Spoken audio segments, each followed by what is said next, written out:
let's get into it. We've talked about this before. It's a show hosted by Bryan Callen and Brendan Schaub. And here's a hot take for you. Ready for this? Right out of the gate. I think Brendan Schaub's a dumb guy. Just based on this episode I checked out, he seems like he's kind of dumb.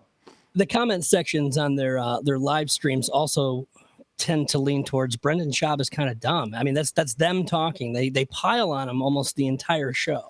Yeah, so this is a weird phenomenon that's going on. I mean, in our world, we have the Dabbleverse. A lot of people goofing on Stuttering John. Stuttering John is a coward and has decided to just take his ball and go home. So he's literally not doing anything right now just to try to oh yeah, I'll show you, goof on me. I just won't do anything rather than actually do what a comedian would do and just slap back. But whatever, to each their own. You can do whatever you want, I suppose. But the other thing that's happening is probably even bigger than the Dabbleverse. I'm sure it is Brendan Schaub hate on the internet. There's so many shows dedicated. I mean, my buddies in ROTC have been goofing on him for years. And there's whole subreddits. There's a whole thing going on with Brendan Schaub. And, of course, he was on The Fighter and the Kid years ago, and then Bryan Callen ran into some problems with ex-girlfriends saying he did this, he did that. He did it with a wiffle ball bat. So he came off for a little bit, and they had different people on, and now the gang is back together. The group is back together. And the reason why we're talking about this today is because Chet Hanks was recently a guest on their show. I want to start off by playing a clip of them introducing their guest. And what's great about this is Chet Hanks is a fucking douchebag. He really is just one of the worst guys. So this is obviously Tom Hanks' son, and he's 32 years old. He's in pretty good shape. He's got a lot of green blobs on his arms, as Drew would say. Sure. So this is the way the show starts off. If you're not watching this, let me just point out that Chet is on his phone, and the microphone is behind him. He's a little bit too comfortable being on shows that get hundreds of thousands of views, in my opinion. I would take this a little bit more seriously, but that's just the way he is, I guess. Here with Chet Hanks, I said it. And the living legend. Yeah, well, I'm happy with his arms. Of course, you're sizing him up. But the kid's in shape. He's tight. And I'll tell you something else. Brian. I don't take in a man's arms, chest, and shoulders. I take in his fucking lower body because that's what it really comes down to. Is he working with an ass? Is he working with thighs? Now, and Chet, the answer is yes. I don't see size. I just see heart. Okay? What the fuck? Why he's here. Dude, I'm sorry. You're not superficial, bro. No, he could be 100 pounds. I could give a flying crap. It'd be funny if Chet just did this whole podcast without the mic in front of him. I know. And he was just on his phone the whole time. I had to do my little story post. No, there was some. I like the way Bryan actually said that. It'd be funny if he was just a douchebag this whole fucking time. Yeah. Take the hint. Feel free to move the microphone in front of your face, idiot. It's literally behind his head. He's not even paying attention. He's got to get that Instagram story out first or something. Yeah, well, I mean, that is important. Don't get me wrong. So now they start talking about people who just spend the whole time on their phone when they're out with other people. And Brian's got a quick little anecdote for us. Do you mind? My friend was on a date with Britney Spears. And apparently, she was on her phone literally the whole time. Yeah, texting other guys. He's like, the fuck is going on here? Now, this was probably years ago, right? It was years ago. Yeah. I think we have Britney Spears here. Do you care to comment on this accusation? That wasn't me. Jeez, you set me up there like a little monkey. Yeah, I know. Crappy, worst Britney Spears impression possibly ever. So it's interesting. I wonder what these two people have in common. Chet and Britney, they're entitled. There's a lack of talent there. They're self-absorbed. Are these traits that are common with people who are just staring at their phone all the fucking time? I don't know. Well, they're loaded, and I think they have massive egos. Yeah, I think you might be right about that. All right, I'm going to switch it over to you, buddy. What did you pick up on from this episode? I apologize for not bringing you actual video. That's fine. Most people listen to the show. It's all good. Yeah, I pulled some audio, but I thought that I would start off with the host pretending that Chet Hanks is basically everything that he is not. That's my clip one. You grew up in Hollywood. You grew up with all the trappings, and you're not Hollywood. You did a good job of resisting the insanity and the embrace that causes you to be out of touch with reality. And I feel like you had this deep sense of kind of understanding the dangers therein. What in the hell are you talking about? I have no idea what that means, because everything Chet Hanks has done revolves around the fact that his father is Tom Hanks. He resisted nothing. Tom has put him. When I think of Chet Hanks, the first word that comes to mind is grounded. Yeah, you summed it up perfectly, Brian. Good job. Put him in several movies, and so we can continue on that route, because Brendan Schaub doesn't seem to really know exactly how to label Chet, but he labels him incorrectly. That's my clip too. You're almost like, when it comes to your family, you're almost like the dark horse. Like you're going to go your own route. You know what I'm saying? Yeah. You're a bit of an outlaw in that sense. I think the word he's looking for is black sheep, not dark horse. No one corrects him too. One of the funny dynamics about this show, and I don't know if this is what people enjoy about this show, is Bryan Callen is constantly trying to cover up for Brendan's shortcomings. So when shit like that happens, he doesn't say anything. And then there are times when he says shit that he shouldn't be saying. Like one of the examples here is they're talking about like Tom Hanks a little bit too much, and at a certain point, Brian's realizing that Brendan's obsessed with Tom Hanks, and it's like, well, we have Chet Hanks on the show today. He wants to be his own guy, so Brian has to tell him to stop talking about Tom. But like when your dad sees this, does he understand it? Is he cool with it, or is he like, white boy summer? No, they were cool with it. They were cool with it. They're supportive, man. They were like, let's stop talking about dad. They're. You see that? Because he could sense that Chet's just like, is this all we're going to talk about? Is how my dad reacts to everything I do? Or can we talk about things because now, as you know, Brandon, oh shit, I got Brendan on the show and Brandon on the, okay, this is going to fuck me up. Honestly, there shouldn't be a Julia and a Julie. There shouldn't be a Brandon and a Brendan. Like, everyone's got to just pick one of those and change everyone else's fucking names going forward. That's why I went to Brandon. Yeah, Brandon I can get down with. It makes more sense to me. Yeah. So what was I talking about? You can tell that like Chet is shutting down here. He's just like, yeah, no, they're cool with it. So Brian's just like, all right, hey, Brendan, let's stop talking about Tom Hanks, because the first 30 minutes of the show is nothing but, and then what did Tom do? And then what did your dad do? And then did your dad do this? Did your dad like this? Did he think that was cool? Your brother's a great actor too. Holy, your mom's no slouch. Yeah, I know. It's like, Jesus Christ. This is not the way I wanted the interview to go, guys, but thanks.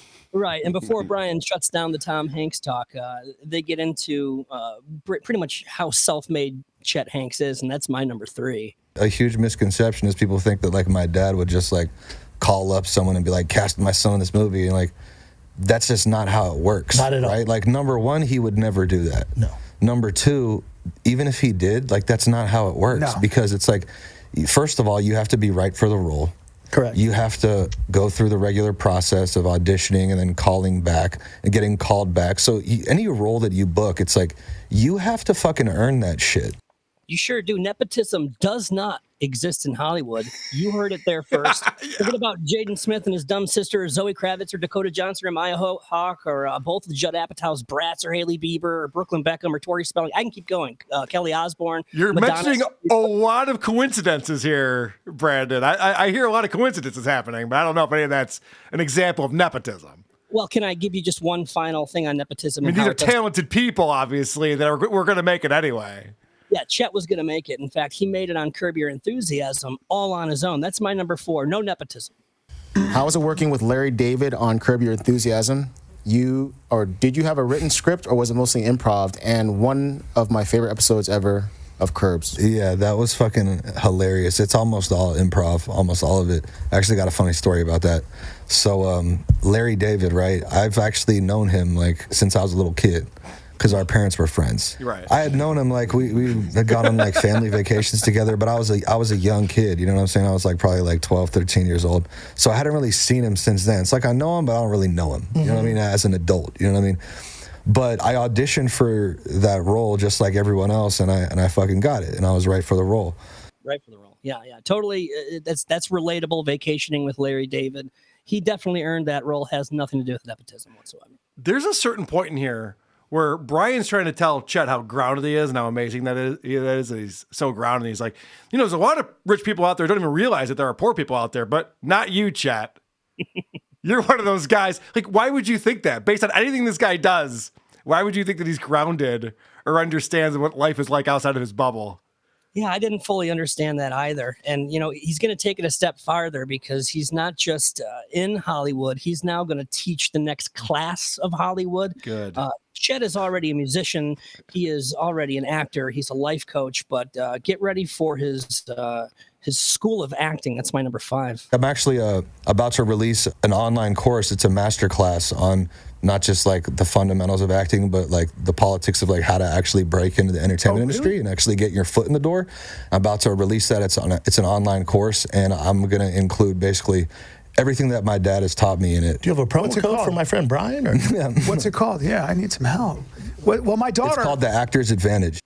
Yeah, chapter 1, have a famous father. Yeah, right. Is your dad Tom Hanks? Oh, then I can't help you. That's the only thing I know. So that's funny that you pulled that clip, because I pulled one that actually he gives away some of the advice that his dad gave him. Honestly, one of the best pieces of advice he's ever given me is like, really the best thing you could do to prepare for any role is just fucking show up on time, know your lines, and treat everyone with respect. I think that's funny because I don't know that Tom has a lot of respect for Chet, based on the fact that his advice are learn your lines, get there on time, and don't be an asshole. These seem like kind of no-brainers to the rest of us. Yeah, that should be the groundwork. That shouldn't be anything Treat special. people with respect, you say. Even the little people? Oh. Especially the little people? So I shouldn't just like punch a grip in the face, tell them to beat it? Because that's what I've been doing all this time. Whoops. All right. So this is to your point earlier, Brandon, when you mentioned all of the credentials that Chet has. Chet talks like a teenager. Now, remember, this guy is 32 years old. This is him describing what he does. I want to do acting, music, and be an entrepreneur and run a business. Why not? Why can't I just do it all and do a podcast? Yeah. It's like, fuck it. You're about to do a podcast. It's 2022. Yeah, we're about to release a podcast. What are you gonna call my co-host right here, Josh Stroh. All right, there's some riffing that goes on here that I want to play for you, but I just think that's so funny. Except for when you're talking to a teenager, they say, yeah, I'm an actor, I'm an entrepreneur, I'm a musician, I got a podcast coming out. Pick one. All the cool things. I do all the cool things. Notary public. Yeah. I do some accounting on the side. That's my side hustle. All right. So this is where I get very frustrated with this show being as popular as it either is or was or whatever. I know it's got the Joe Rogan bump. I know that helps, obviously. According to Chad Zumach, that's all it takes. You don't have to be talented. You just have to be on Joe Rogan's show. Maybe he's right, because listen to this nonsense. We're going to call it outlaws. Gonna call it muscular. Yeah. Outlaws. I think it's just going to be called the white Chet guys. Hanks Show. White guys. It's going to be called Two Whites in Hats. This Thursday. Two jacked Coming to whites. Fox. Called it jacked and white. Just what America can't get enough of. Two whites in hats. These guys. We're talking real issues. These guys are straight, white, and jacked. Root for them. Root for them. Just have my face introduce it. These guys are straight, white, and jacked. They like to work out. Yeah. You think they're just bros. That's just the tip of the iceberg. That's right. This Sunday on Fox. Watch these guys After curl. The Simpsons, it's Chet Hanks. Chet Hanks. Watch these guys curl in slow motion and bonus footage when they spot each other. Oh, did we mention they have 8-inch cocks? Oh, hey, whoa. Wait. What the fuck? I can't fucking take it. I don't know. That goes on for another minute of riffing on this commercial for Chet's new podcast. I couldn't believe it. And I'm going to call it right now. I think this podcast is going to suck monkey balls.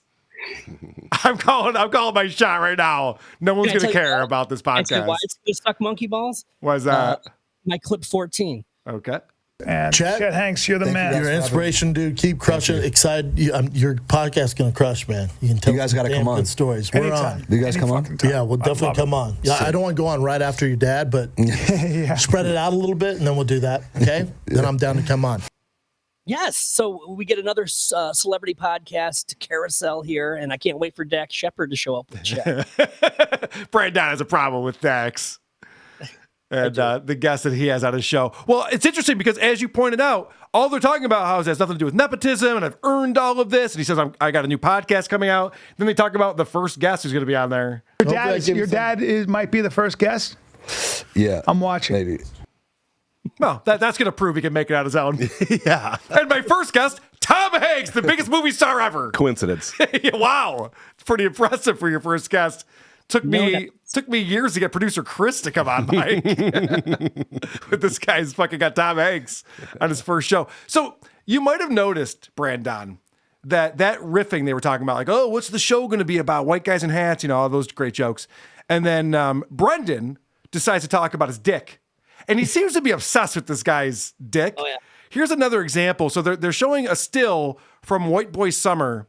And so Chet's got his shirt off and he's got this tattoo on his side and it's like a rifle or something. It's just, it's a white boy with a bunch of chocolate. Is that an AK-47 on your side?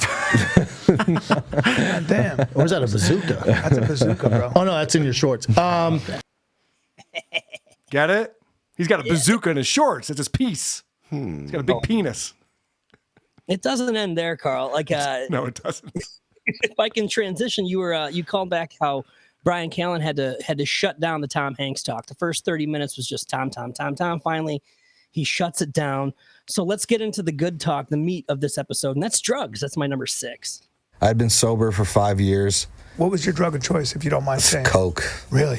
Oof, that booger sugar. The devil's dandruff. That it's all bad. Man. It's all bad. But it was a good time, though, for a little bit. Let's not, Hey, man, hey, he's sober, bro. Not. Don't start, reminding him of it's the not good a good time. He has to chastise me. Stop telling him how great of a time he had on Coke, man. Well, honestly, in Brian's defense, that's not the message you're trying to put out here. This guy's 5 years sober. He went to rehab. He's just but those days do a blow, huh? Pretty fucking cool, right? Yeah. Bet you could go over some right now. Yeah, no shit. Like, why are you trying to tempt this guy? He's literally, the one thing I'll give Chet credit for is he's bettered himself. And he has this message he brings along with him. He's like, I'm working on myself. I work out every day. I have this schedule. I have this routine. I'm trying to get over my addiction to cocaine. My life is falling apart. These are all good messages for the kids. I don't want to sound like a dork right now, but you know what I mean. And Brendan's out there going, yeah, but dude, getting fucking high school too, right? What if I had some coke right now? That'd be fun. We did have some pretty good times on that blow, right? Yeah. But I've noticed that Callen and Schaub, they tend to butt heads a little bit. I don't think they like each other. They're, like, when you watch this full thing in its entirety, you can see eye rolls here and there, or sighs, or kind of calm down. It seems like they're almost at odds. But well, you think Brian's not reading the internet? Brian knows what's going on. Brian's the one going, dude, this is why everyone hates you. Stop it. I got it. I was really surprised going through the comments about how many people were just popping off on Brendan Schaub. And if you want to play my number 9, my number 8, this is one of the reasons why. 8. Yeah, man, I don't do coke, but I do cock. Did you say coke? I thought we were talking about cock. Me too. I'll sniff your dick from here, bro. I was a cock addict. Listen, I was a cock addict. I went down some dark places. That's right. If you take my program, giving up cocks are us. It's only gay. You two can quit sucking dick. Right. I'm sorry. Sorry. Go ahead. God, he opened up and now you bring cock I'm in. so sorry, dude. That's the gayest thing I've ever heard in my entire life. What was the joke there? Cocks. Cock sounds like coke? Is it close? Is it like similar? Snort some cock. Yeah, hilarious. Spelled it wrong. Pretty good stuff there. They do a little bit more cocaine riffing in my number 7.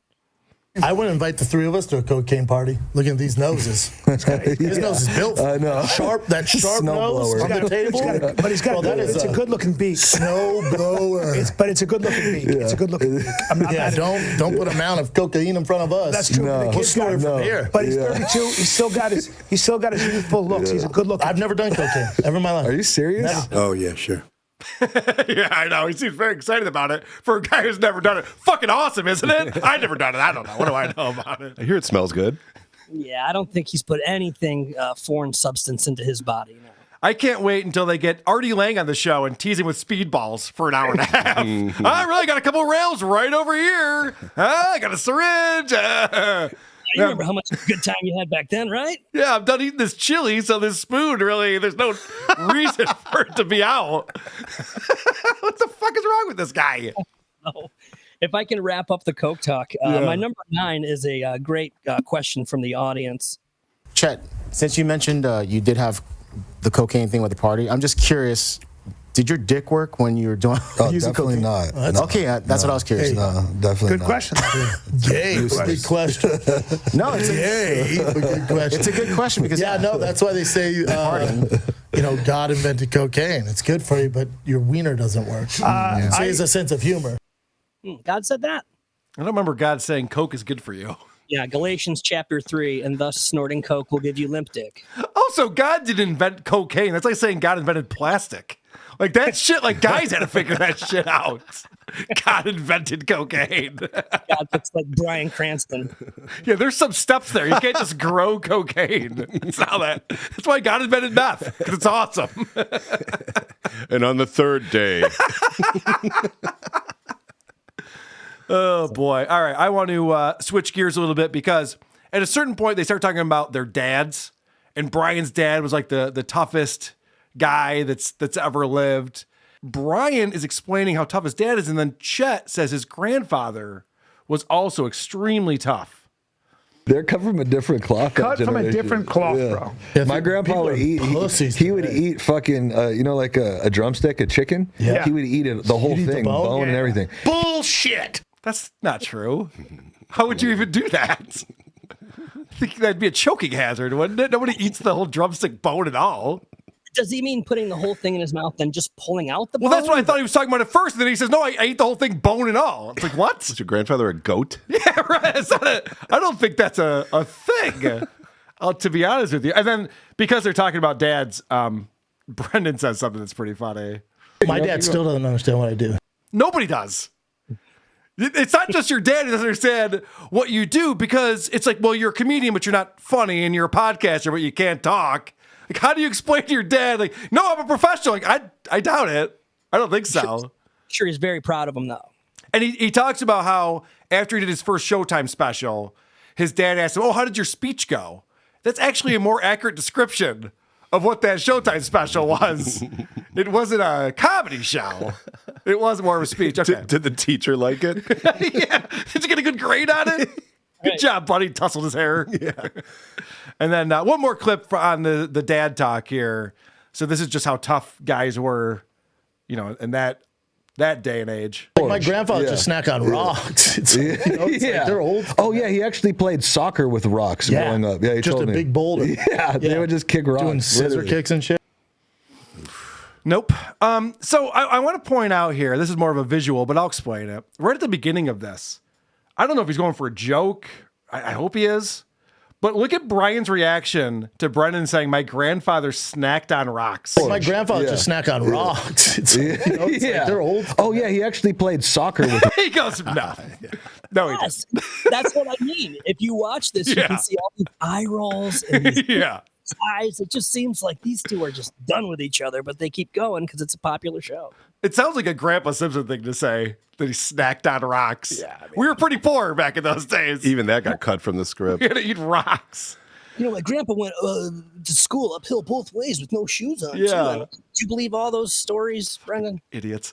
So then they start talking about dog attacks and getting attacked by dogs for some reason. Yeah. And that leads us to a conversation about what animals have the strongest bite. And this is the thing about Brendan Schaub that I can't understand. He feels like he needs to know stuff when he'd be so much better off just not talking. Like this doesn't have anything to do with anything in the conversation. He doesn't need to even make this claim. You know what the strongest bite is? Huh. Oh, hippo, right? Nile crocodiles. Oh, yeah. So these guys are in Australia, and also the saltwater crocodile. The guys in Australia, 3 guys. But mammals, isn't a jaguar? Or no, a hyena? not compared to a. No, but I'm saying that's mammals amphibious. maybe, but I'm saying mammal is a jaguar. I think it's or a gorilla. hyena. I think it's a gorilla. I don't think so. I think it's a silverback. But the saltwater crocodile, this fucking 10 thing. strongest animal bite force in the world, too. Yeah. Let's see it. Like, why even fact check that? It's not. Who cares? Whatever. They all bite really hard. Wait, I know something too. You're right. It's like, okay. First off, it doesn't help the conversation at all to just tell your co-host that he's wrong about something. Like, okay, whatever. I mean, we could look at it later if you're really that concerned about it. But then just break the flow up, and then we have to start fucking doing the middle-aged men Google in real time thing that they do in order to figure this out. And then I have another example of Brendan Schaub like trying to be smart, but it's not helping the conversation in any way. And of course, also he's very wrong. So this is Chet talking about rehab and how that helped him. You got to be the poster boy for rehab because most, correct me if I'm wrong, most rehab, I think the success rate's like 2%. Well, Bring it up, Chet. You want to bet? On rehab? Yeah, rehab. No, Look I at mean, the success rate of rehab. It's terrible. I saw yesterday. The success rate for any, drug and alcohol abuse is terrible. But that's because people don't have. But that's because this is what I'm saying is that it requires more it's an ongoing thing, right? I'm a big 42%. Oh, okay, 42%. All right, well, You got the 2 right. yeah, you're just off by a mile. No biggie. And the whole point of this conversation, correct me if I'm wrong, Brandon, the whole point of this is Chet's trying to inspire people to fix themselves and seek help. And fucking this idiot, Brendan Schaub, the whole time is just going, yeah, that doesn't work. Yeah. That's a dumb idea. Deliberately not getting the point. Yeah, I wouldn't even go to rehab. What a waste of fucking time and money. No one gets cured from that. I'm sitting right next to him. He's like, no, but I did. This is how to do it. There's a way. Maybe he goes through this process every single show where he's like, well, fuck, I can't tell a joke. Maybe I can come up with some facts. Oh, can't do that. Can't do that. Maybe I can just scowl at Bryan. He just keeps throwing darts at the wall. He's hitting the ceiling every time. He's hitting himself. Yeah, and a constant complaint from the listeners seem to be that Brendan just will not stop interrupting people. He just interrupts everybody, whether it's his co-host or his guest. Well, okay, let me play this clip then, because they're just talking over each other. These guys have been doing a show for so long together. How do they not have chemistry with each other at this point? Any role that you book, it's you have to fucking earn that shit. Plus, think about the amount of money. People don't realize this. Think about the amount of money, for the movie that goes into making a movie, the directors, all the props, your the actors sets. that you choose. They're not gonna be Tom Hanks called. No. We got to put his son in. Everybody's ass is on the line. If anything, it can work against you. See, what I'm picking up there is that Bryan knows that Brendan has no idea what he's talking about. And he's trying to save him. Dude, stop it. Stop talking. Let me explain this. Because Bryan Callen's actually been on TV shows. He actually understands how Hollywood works. So he's just well, all right. Yeah, they pay director's money. Okay, shut up. The adults in the room are talking. Can you just be quiet for a minute? I'm watching him. He's trying very hard not to talk over mostly Schaub. Right. But it's very difficult in this scenario to make a point. And to Brandon's point, he's shaking his head. He's going, don't go down that road. You're an idiot. Please stop. I can only imagine what it's like to be on a show that pays you well, so you want to be on it. It's working out for you, and all you do is read about how shitty that show is because of your partner. I should ask Anthony Cumia what that's like. It sounds like it's really fucking annoying to have to do that. People ask me that all the time. Wait, what? Oh, sorry. All right, I've been hogging this, Brandon. What else did you pick up on? Let's talk about Chet's whip. That's my number 11. Okay. You just got a new whip. Yeah. Good for you, man. Yeah, I got the Lambo truck. And when you post that, it's always, when you post that stuff, you're doing for inspiration? Because I'm sure people are like, oh, show off or whatever. How do you feel about that? Yeah, I mean, it is for inspiration. I mean, it's the best SUV on the market. I've had them all. I have one of those. Favorite SUV I've ever driven. I love it. Yeah. Really? I love it. By far. Yeah, I'm posting this shit to show people what can really be achieved when you drop all your fucking bullshit bad habits and just fucking commit to your own self-improvement and your personal growth. Turning point? Brian. Wish it, want it, do it. Again, that's relatable. I see Chet Hanks driving a Lamborghini. Yeah. I say I want one. Mm-hmm. I manifest it. Tom Hanks is my dad, and I get a Lamborghini. This is going to work out great. Yeah, so all you have to do is be born into a different family, and you can have a totally different life. Okay. That's when you start posting things for inspiration and not lording them over people, right? Yeah, that was the one thing he didn't actually include when he listed all the things that he does. He is an Instagram influencer, too. Is he embarrassed by his influencer status? Is that not cool anymore with the kids? What's going on? No. He's not showing off that Lamborghini to brag or anything. He's just showing that if you work hard like he does, that you can have one. And, I've had some communication with Chet Hanks myself, actually. Okay. That's my clip 10 that I've actually signed up for this program. I started the self-mastery program a year ago. It was on January 1st, right? It's online fitness, nutrition, and mindset coaching. I assign people their ideal training plan, custom to their body, their nutrition plan, custom to their body, and I hold Zoom calls once a week where we can speak directly one-on-one or in a group, right? So there's different packages, but that's where we get into the deeper stuff, the mindset stuff, the motivational stuff. So when we found out about this on the Drew and Mike show, I decided to actually inquire, not because I want to get buff or anything. I just wanted to see what it's all about, if Chet himself would actually reach out to me. And he did. He gave me these expensive ass classes, all these different packages. They're like $250 a month to be life coached by Chet Hanks. But it's a write-off for you because it's show content. I don't want to peel back the curtain, but well, I never ended up signing up. And in fact, when I didn't reply after 48 hours, he texted me again and lowered the prices and lowered the prices again. There's a trick for you if you want to do this.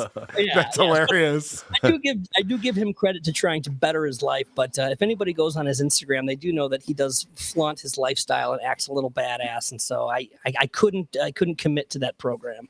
That's the worst sales technique possible. Yeah. Do you want to buy this thing? How much is it? $250? No, I don't. How about $125? No.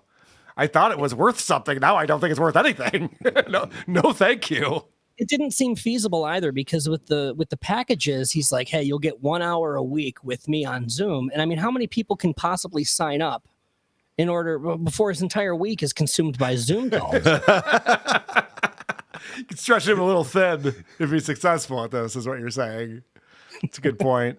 He does it all, though. Let me just wrap this with, he's an actor, musician. Now he's a wellness coach. Yep. But he's got bigger aspirations here, and that's my number 12. Would he be interested in a celebrity boxing match, and who would he want to fight? And Antonio's suggesting Andrew Tate.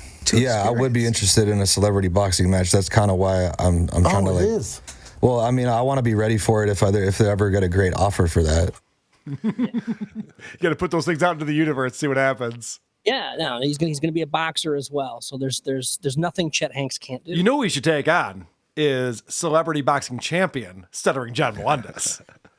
That would be a matchup worth checking out. That'd be great. I don't think Stutjo's got the stamina these days. No?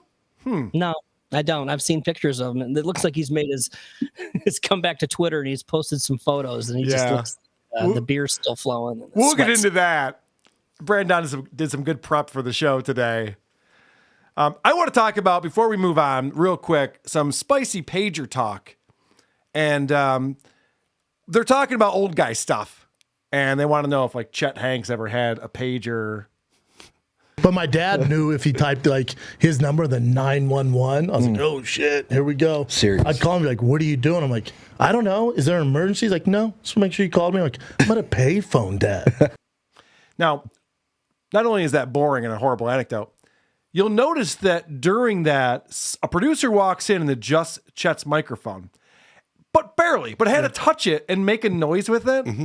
I think the point of that was just to say, like, you're on a show, asshole. Just to, like, let him know that I know you're very comfortable. That's great. You got your Red Bull. You're hanging out with your boys.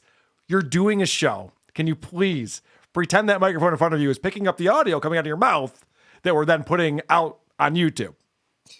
I noticed that as well. I was like, why did he move it like a quarter of an inch? Yeah, I mean, I don't know if it's going to make too much of a difference. It didn't change anything. I think it was just to send a message to him, would be my guess. Yeah, then Chet immediately touches it and says, oh, this mic?